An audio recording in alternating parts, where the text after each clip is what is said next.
आदरणीय गरीबदास साहिब छुड़ानी वाले जी क्या बता रहे हैं। भाई सतनाम पालड़े रंग होरी हो, और 14 लोक चढ़ावे राम रंग होरी हो।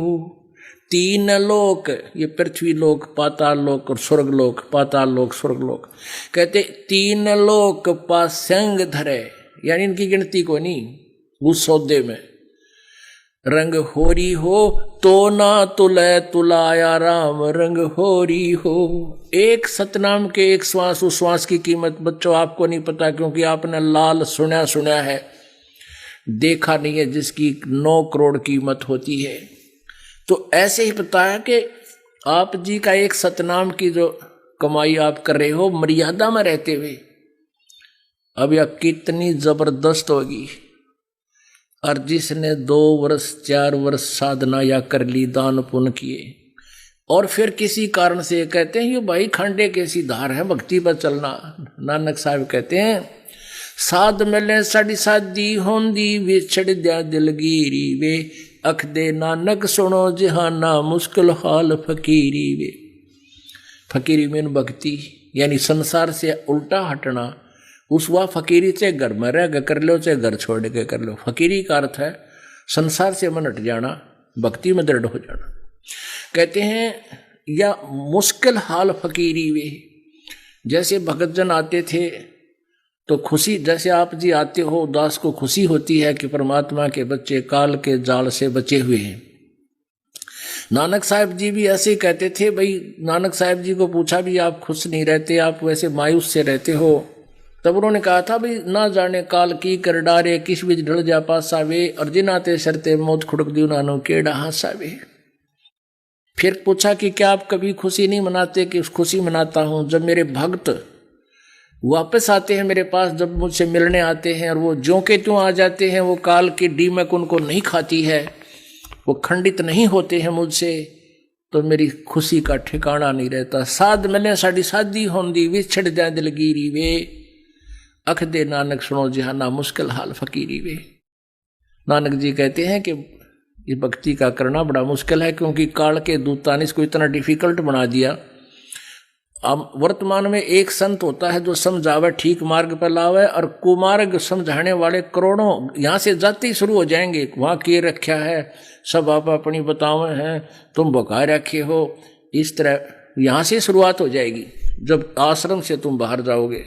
तो इस प्रकार कहते हैं मुश्किल हाल फकीरी वे। तो 2-4 वर्ष ठीक साधना की और फिर वह डीमक लग गई, विचलित हो गए भोली आत्मा। तो वो फिर आगे जन्म में पता नहीं क्या बनाओगा, पुनः कहाँ कहाँ घूमेगा, पृथ्वी, पूरी पृथ्वी के राजा भी बन सकते हो आप। इस 4 साल की कमाई तय, और स्वर्ग और महास्वर्ग और विष्णु का लोक और शिवजी का लोक, बड़े गण बनोगे, बड़े बड़े ठाठ।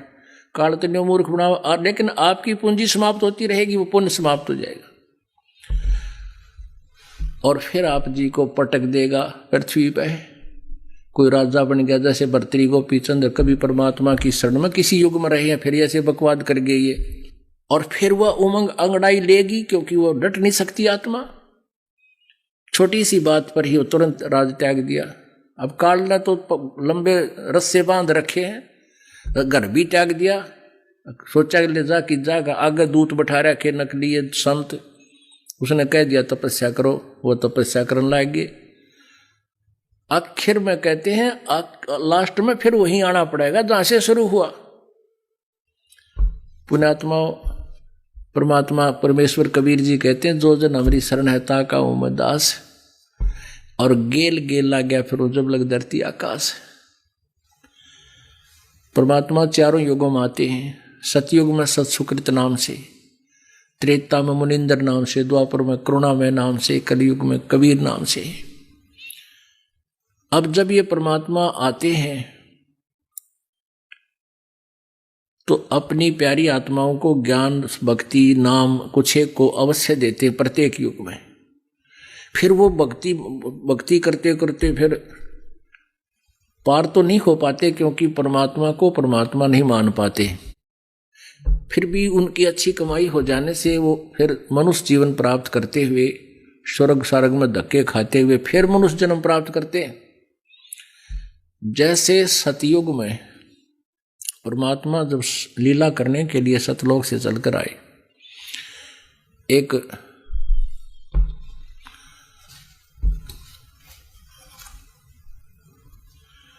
सतयुग के अंदर एक विद्याधर ब्राह्मण था, उसकी पत्नी दीपिका, ये दोनों निसंतान थे। परमात्मा एक कमल के फूल पर इनको मिले। ये और भी पीछे सी कहानी, बहुत लंबे समय से असंख्य युगों से धक्के खा रहे हम, लेकिन वहां से शुरुआत करते हैं इनके नए सिरे तक। तो उस जन्म में मालिक का उनने सेवा करी, बालक रूप में पाले, लेकिन मान्य नहीं। त्रेता युग में फिर वही वेद विज ब्राह्मण हुए, वही विद्याधर ब्राह्मण वेद विज ऋषि हुए, और सूर्या नामक उसकी पत्नी वही दीपिका वाली आत्मा हुई। उस समय भी काफी चेष्टा की परमात्मा ने उनको समझाने की, लेकिन अपना ऐसे ही मिले थे परमात्मा बालक रूप में कमल के फूल पर, तो वो नहीं माने, क्योंकि बेटे की बात माँ बाप कम मान्या करें, और अगर वो उसमें मान जाते तो उनका बेड़ा पार हो जाता। तो वही आत्मा फिर भटकती भटकती आई। अब कलयुग में आकर वो वेद विज ब्राह्मण तो बना रामानंद, शादी नहीं कराई, बाल ब्रह्मचारी रहा। और दीपिका बनी फिर वो कमाली वाली आत्मा, उसका जन्म हो गया एक मुसलमान धर्म में। अब कर ले इस काल का क्या करे, लेकिन कहते हैं सोचल छिदर मैं करूं अपने जन के काज। तो कमाली वाली आत्मा जो थी वो एक राबी नाम की लड़की, मुसलमान धर्म में जन्म था। जब वो 10-12 वर्ष की थी, परमात्मा उनको मिले, लड़की को समझाया, उसने 3-4 वर्ष मालिक की साधना की, लेकिन फिर शादी से भी मना कर दिया कि मैं ब्याह नहीं करवाऊंगी। लेकिन घर वालों ने कहा भी हमारी इज्जत का मामला, हम बेटी को घर नहीं रख सकते और ब्याह तेरा बेटी करवाना पड़ेगा। माता पिता ने खाना पीना छोड़ दिया। अब लड़की ने सोचा ये बुढ़े मरेंगे, तेरे सिर होंगे, ठीक है मैं शादी करवा लेती हूँ, लेकिन पति से साफ कह दूंगी मैं संतान उत्पत्ति नहीं करूंगी और आपकी मर्जी जैसे वो चीज़ समझो कर। उसने ऐसा ही किया। अपने पति से के घर गई तो उसको पति को साफ साफ बता दिया कि मैं संतान उत्पत्ति नहीं करना चाहती, मैं ब्रह्मचारी रहना चाहती हूँ। मुसलमान धर्म में और भी कई शादियाँ हो जाती हैं। तो वो भी एक नेक आदमी था, अच्छा अधिकारी था, अफसर था, पुण्यात्मा थी। उसने कहा भाई ठीक है, देखो बात सुन ले, जैसे तेरे माता पिता के ने भी अपनी लोक लाज थी उस जिस कारण से आपने शादी निकाह कबूल कर लिया, ऐसे ही मेरी भी एक मजबूरी है, मेरे समाज है, आप मेरी पत्नी बनकर रहोगे, लेकिन मेरे व्यवहार में तू मेरी बहन होगी और समाज की दृष्टि में तू मेरी पत्नी होगी। तेरा अलग से एक मकान बना दूंगा, अपनी भक्ति कर ले। ऐसा ही हुआ। अपना आत्मा इस अध्यात्म ज्ञान को समझकर आपकी जड़ हल जाएगी यहाँ से इस काल तक। आप तो आज तक हमने ज्ञान नहीं सुना था, सिर्फ राम राम याद जरूर था, भक्ति कराएंगे भगवान तो सुख लेंगे। इस भगवान के घर में सुख तो मुफ्त में मिलेंगे आपको, उसमें रूंगे में। लेकिन ये ज्ञान समझना चाहिए। जब वो 50-55 साल की 60 वर्ष की होगी तब उसने कहा मैं हज करके आऊंगी। धर्म मुसलमान धर्म में एक ऐसी परंपरा है, ऐसी धारणा है कि जो हज कर आता है नहीं करके होगा तो उसका मोक्ष नहीं। और वहीं यदि मक्का में जीवन पूरा हो जा फिर तो कहना है वहीं मर जाता, कहते सीधा स्वर्ग में जाता है। तो राबिया नाम की लड़की जब 60 साल की औरत होगी, 50-55-60 की, तो वो चल पड़ी अपने पति से आज्ञा लेकर के हज के लिए चल पड़ी। रास्ते में पैदल जा रही थी, उसके पति ने कहा था कि आप कहो तो मैं आपके लिए एक ऊंट गाड़ी बनवा देता हूँ, तैयार करवा दूंगा। नहीं बोली मैं पैदल जाऊंगी। पहले ऐसे कच्चे रास्ते थे, पैदल जाया करते थे।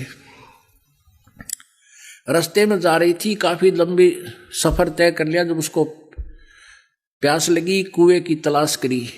कुएं के ऊपर क्या देखा, एक कुतिया जिसके छोटे छोटे बच्चे साथ में उनकी आंखें भी नहीं खुली थी, वहां बैठे थे, कूं कूं कर रहे थे।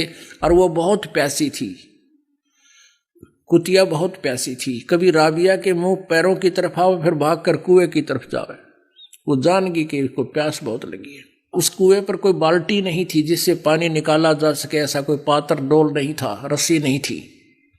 आसपास कोई गांव झोंपड़ी नहीं थी, ढाणी नहीं थी।